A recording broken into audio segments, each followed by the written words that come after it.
गोरखपुर से जब पहली बार उदय दिल्ली के लिए निकल रहा था तो उसके पिताजी उसे छोड़ने के लिए स्टेशन तक आए थे। तब उसके पिताजी ने उससे जाते वक्त एक बात कही कि बेटा याद रखना कि तुम्हारे पिता कोई ऑफिसर नहीं है और तुम्हें पता है कि मैं एक प्राइवेट कंपनी में एक छोटी सी नौकरी करता हूं और उसमें जितने मुझे पैसे मिलते हैं उसमें यह संभव नहीं था कि मैं तुम्हें दिल्ली पढ़ने के लिए भेज पाऊं, लेकिन मैं ऐसा सिर्फ इसलिए कर रहा हूं कि मुझे तुम पे बड़ा विश्वास है कि तुम मेरे सपने को पूरा करोगे और तुम जरूर एक सरकारी नौकरी लेने में सफल होगे। उदय ने यह बात अच्छी तरीके से समझ ली थी और वो पूरे रास्ते पिता का जो यह सपना था उसे पूरा करने के लिए संकल्प ले रहा था कि मैं एक सरकारी नौकरी जरूर लूंगा। उदय को अब दिल्ली में रहते हुए करीब 2-3 साल बीत गए।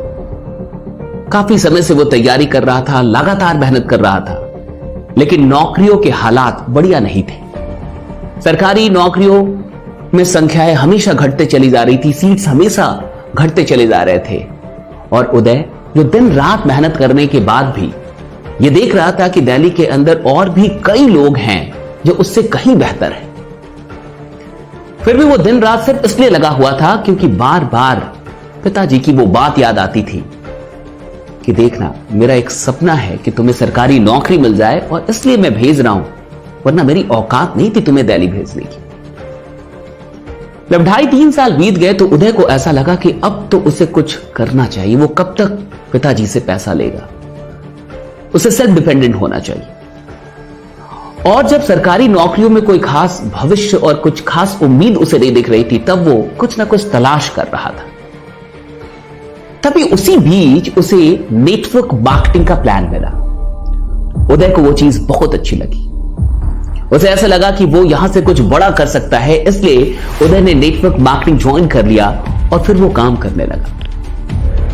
सारी चीजें बढ़िया चल रही थी, लेकिन उदय का एक दोस्त, उसी के गांव का एक दोस्त जो दिल्ली में रहता था, उसे ये बात पता चली कि उदय किसी नेटवर्किंग कंपनी में जुड़ गया है और आजकल वो नेटवर्किंग कर रहा है। उसने ये बात उसके पिताजी को बता दी। पिताजी ने जैसे ही ये बात जानी उन्हें बहुत दुख हुआ, उन्हें बहुत गुस्सा आया और उन्होंने सबसे पहले उदय को गोरखपुर बुला लिया। जब उदय गोरखपुर पहुंचा उसे पता नहीं था कि उसे क्यों बुलाया जा रहा है। पिताजी ने कोई कारण नहीं बताया और जब वो घर पहुंचा उसके बाद पिताजी ने उसे बहुत डांटा, इमोशनली भी ब्लैकमेल किया और सारी बातें कही कि तुम भला नेटवर्किंग कैसे कर सकते हो? क्या तुम भूल गए कि मैंने तुम्हें किस लिए दिल्ली भेजा था? मेरा एक सपना था कि तुम सरकारी नौकरी लोगे और तुम मुझसे धोखा कर रहे हो। तुम जाके वहां पे यही जोड़ने वोड़ने वाला धंधा कर रहे हो। क्या मैंने तुम्हें इसके लिए दिल्ली भेजा था? उदय को 2-4 हाथ भी पड़े, बहुत सारी डांट पड़ी और पिताजी ने उससे फाइनली ये कह दिया कि अगर तुम्हें दिल्ली जाना है तो मेरी एक शर्त है कि तुम इन सारे कामों को छोड़ दोगे और अगर दिल्ली जाओगे तो सिर्फ और सिर्फ अपनी तैयारी के लिए जाओगे।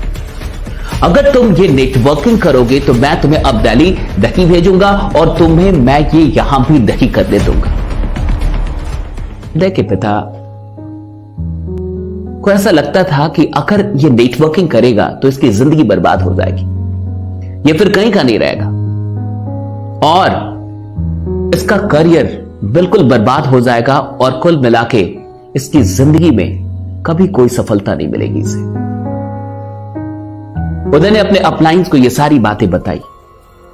अपलाइंस ने उदय को सजेस्ट किया कि देखो अभी एक काम करो, क्योंकि तुम्हारे पिता अभी ये समझने के लिए तैयार नहीं है, इसलिए अभी तुम झूठ बोल दो और झूठ बोल के दिल्ली आ जाओ। उदय को एक पल के लिए लगा कि मैं झूठ कैसे बोल सकता हूं। फिर जो अपलाइंस थे उन्होंने ये समझाया कि आखिर तुम ये काम किसके लिए कर रहे हो? क्या ये काम तुम सिर्फ अपने लिए कर रहे हो या अपने परिवार के लिए कर रहे हो? कर तो तुम अपने ही परिवार के लिए रहे हो ना। अगर तुम आज सच बोलते हो तो तुम्हारे पिताजी तुम्हें दिल्ली नहीं आने देंगे और ना ही वो वहां तुम्हें नेटवर्क मार्केटिंग करने देंगे।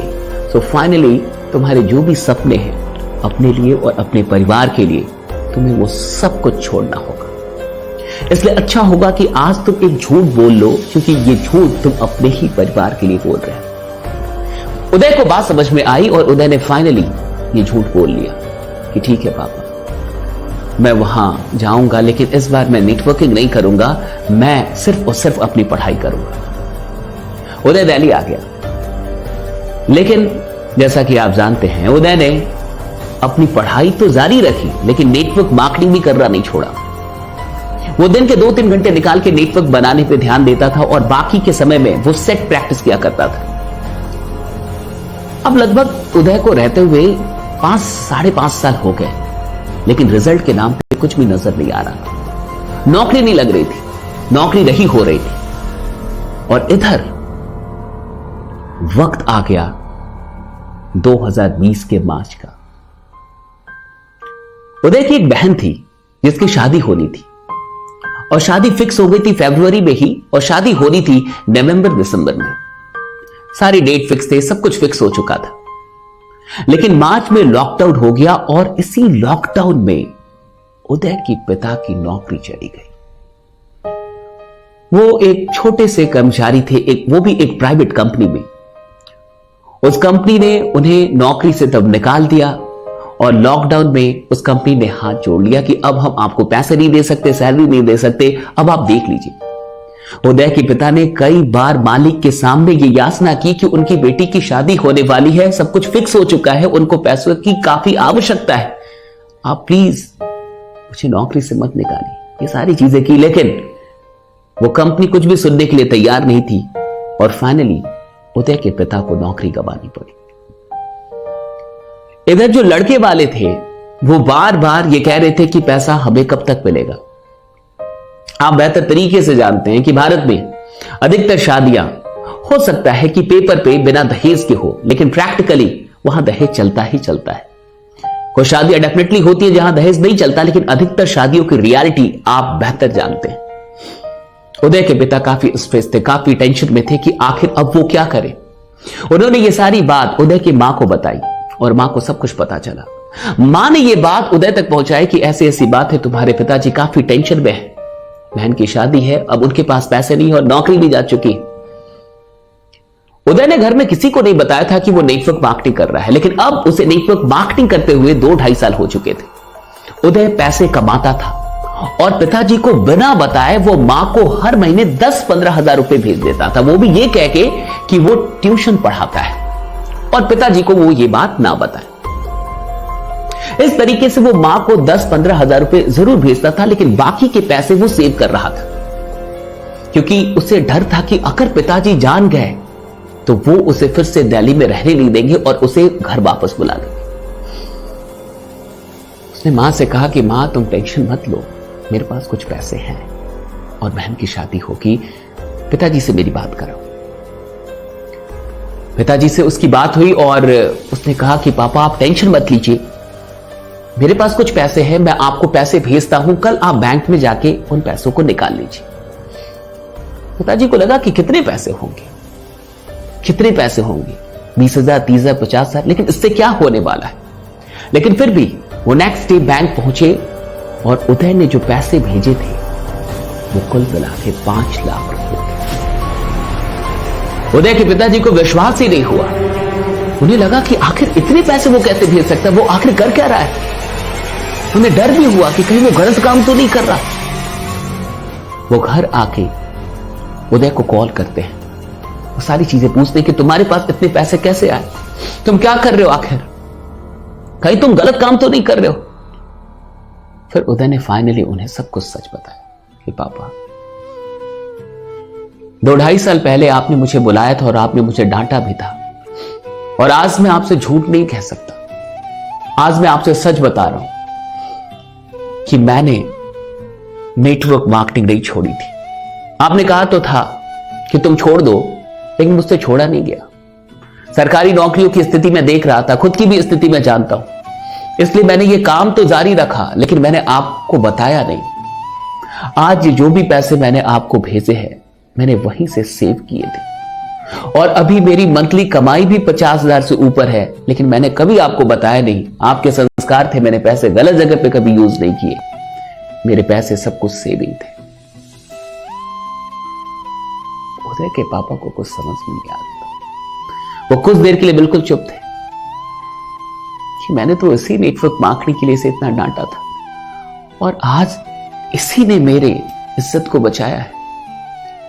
उन्होंने कहा कि लेकिन उदय इसमें तो करियर खराब हो जाता है, बुरी आदतें लग जाती हैं, ये सारी चीजें होती है और तुम्हारी पढ़ाई भी डिस्टर्ब हो गई होगी। तब उदय ने कहा कि नहीं पापा, आप जो सोच रहे हैं ऐसा नेटवर्क मार्केटिंग में नहीं होता, आपको गलत बताया गया है।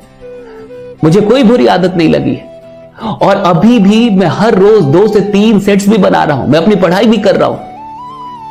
आप जो नेटवर्क मार्केटिंग जानते थे, समझते थे, जो कुछ भी जिसके लिए आपने मुझे डांटा था, जब मैंने देखा कि वो नेटवर्क मार्केटिंग तो मैं करता ही नहीं हूं, तो फिर मैं क्यों छोड़ूं? इसलिए मुझे आपसे झूठ बोलना पड़ा और आपको बिना बताए मैंने इसे कंटिन्यू किया, मुझे माफ कर दीजिए। उदय के पापा काफी भावुक हो चुके थे। उन्होंने कहा कि बेटा, माफ तो तुम मुझे कर दो कि मुझे तुम्हें समझने में और इस सिस्टम को समझने में, इस नेटवर्क मार्केटिंग को समझने में बड़ी भूल हुई। और मैं तुमसे सिर्फ एक बात पूछना चाहता हूं, बाकी तुम घर आओ तो हम लोग बात करेंगे।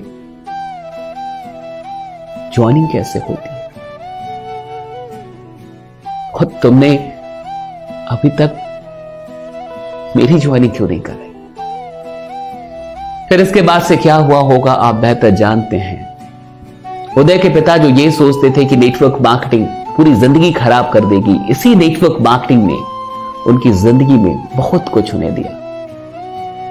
कई बार मां बाप को ऐसा लग जाता है कि उनके बच्चे गलत राह पे हैं, लेकिन यह सिस्टम इतना अच्छा है कि जो बच्चे गलत राह पे भी चल गए होते हैं, उसे भी ये सिस्टम उन लोगों को भी अच्छी राह पे ला देता है। दोस्तों, आपको यह कहानी कैसी लगी मुझे कमेंट करके जरूर बताइएगा। और मैं उन लोगों से यह कहना चाहूंगा जो नेटवर्क मार्केटिंग में नहीं है, जो गार्जियंस है, एक बात हमेशा याद रखिएगा, यह सिस्टम ऐसा चरित्र देती है जैसा चरित्र आप अपने बच्चों का कभी सपने में देखना चाहते हैं कि आपके बच्चे ऐसे हो। अगर आपके बच्चे कुछ बढ़िया कर रहे हैं तो उन्हें रोकिए मत। अगर आप उनका साथ नहीं भी दे सकते तो उन्हें अपना आशीर्वाद जरूर दीजिए, क्योंकि नेटवर्क मार्केटिंग आपके बच्चों को बढ़िया बनाती है, अच्छा संस्कार देती है, उन्हें कुछ सिखाती है और उन्हें जिंदगी में आगे बढ़ना किस तरीके से आगे बढ़ा जाता है, ये सारी चीजें यहां पे सिखाई जाती है।